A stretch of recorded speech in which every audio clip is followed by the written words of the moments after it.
Welcome to Andy's Garage. I'm Andy Phillips. Today I'm going to show you how to replace the CV or control velocity axles on a Chevy Silverado. This particular one is a 2008 1500 with the 4.8 liter V8.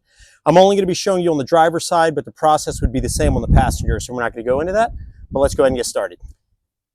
This is your CV axle. So it comes through, and underneath this plate you have an axle nut holding it in, and then it pretty much goes all the way back to right there where you have the 6 bolts holding it on to the differential. So that's what we're going to be taking off. Now you can see with this one here, the boot is completely ripped. That's not good at all. You can see the bearings and everything in there. A lot of times when these go, you'll start to get like a crunching noise or a grinding noise, especially when you're turning. But it's always good to check those, especially if you're getting up in mileage, and swap them out before they go bad, because it can be dangerous. Now to remove this little cover, you can just use a flathead screwdriver, put it in here, and we'll just tap it. And those should pop right off. Let's see, we should be able to get it off.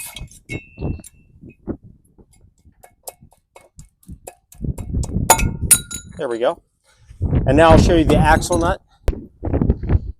Here's your axle nut here. Now this is a 36 millimeter nut, so you'll need a 36 millimeter socket to remove that. And then once that's out, then we can slide this out of here, and then we can unbolt it there and pop it off. We are going to have to remove the stabilizer link.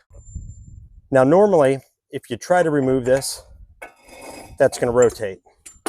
So what you want to do is just take a flathead screwdriver. Here in the rotor, we can lodge it in there.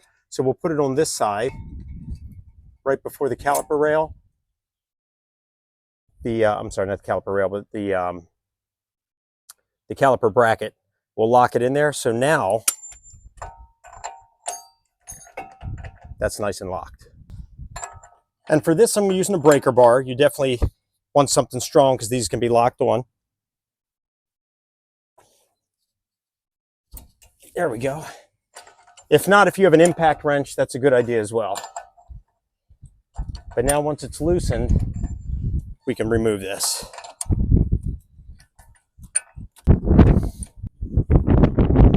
And now we can just take it off.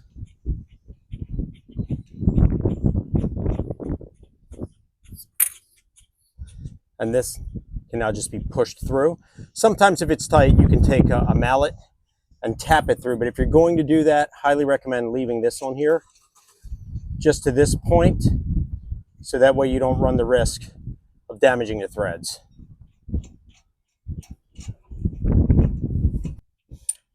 There's also a washer in here.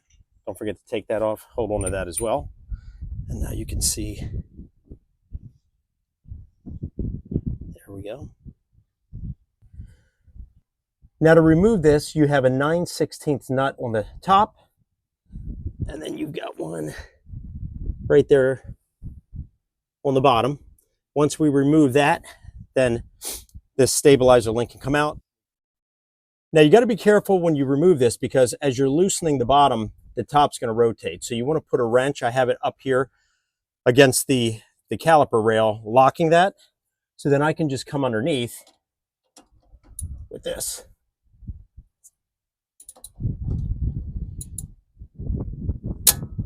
And we can remove it that way. So I'm going to loosen this, and then we'll be back.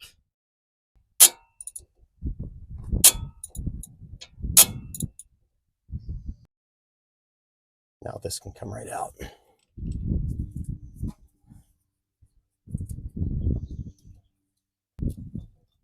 And you can pull that like that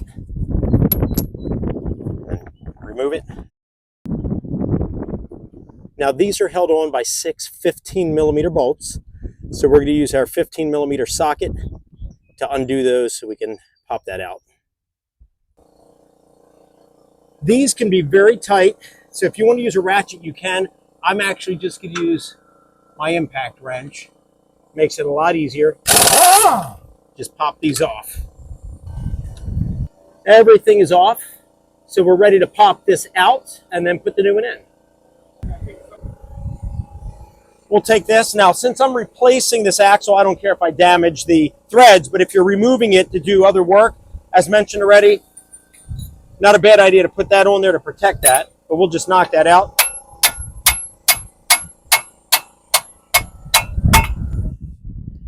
Next, we're going to remove the tie rod. So you have a 21 millimeter nut underneath. Sometimes you may have a cotter pin going through that. You have to remove it. Make sure you replace it when you're done. But we're going to remove that so we can pop this out of the way. And then we have better access in there. These can be tight, so you can just take a hammer and give it a good whack like that. It'll pop right up. And then now we can get that out of the way, set it off to the side, and now you have better access in here to work. Now one thing to keep in mind when you're removing these lower strut mount bolts right here, you have a nut on top, but if we come underneath, you have another right here, 15 millimeter. So you're going to have to hold it with a ratchet or a wrench while you loosen the top one. I've already done it. Unfortunately, I didn't show it, but now we can just remove it. And then we come underneath. And that's what you're pulling out. All right, so now that we have that one, once you remove actually the right side of the lower strut mount, that bolt comes out, you have access here. So now we can pull the old axle out. Now I'm removing the full strut because I'm also doing other work. But so if you want to see the rest of the stuff I'm going to do, you can check it out below. But now with this out, we can pull this out of the way and we are good to go to put the new one in. And actually, since if you don't want to take the strut out, you just push it through the back. And here it is. So let's take a look at it compared to the new one.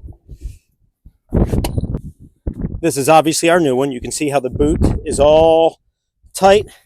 This one, all ripped up. You can see the bearings all showing, the grease coming out.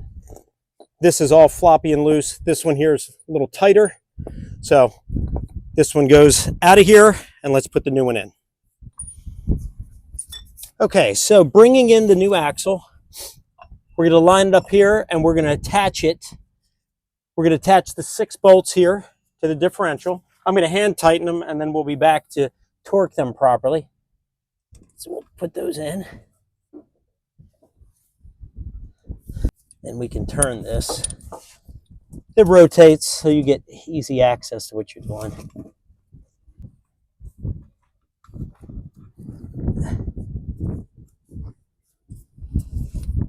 Turn that one. We'll hand tighten this one, and then I'm going to go around and I'm going to then tighten and torque them. I'm not going to show it because it's kind of tight under here, but I'll put on the screen what the torque spec is, and then we'll be back to look at it. You'll notice I have the steering knuckle removed here. That's because I'm doing other work to this vehicle that required it to be removed. But for putting the new CV axle in, you do not need to have it removed. You would just put it in the same way that we took it out by bringing it up through the back. All right, so now that everything's back, we're going to tighten up the axle nut.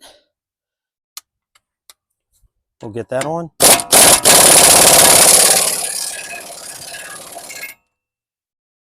And make sure that that's good. And then we're going to torque that. So I'm going to go ahead and torque that. I'll put the specs on the screen, and then we'll be back to look at it. And then we're done with this, and we'll put the wheel on it.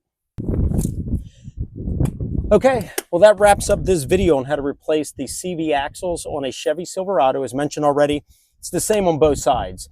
So to put everything back, you would just follow the way that we took it all off. I'm not showing all that, but I hope that this video was informative for you and helped you out. Please send me any questions and comments. I would love to hear from you.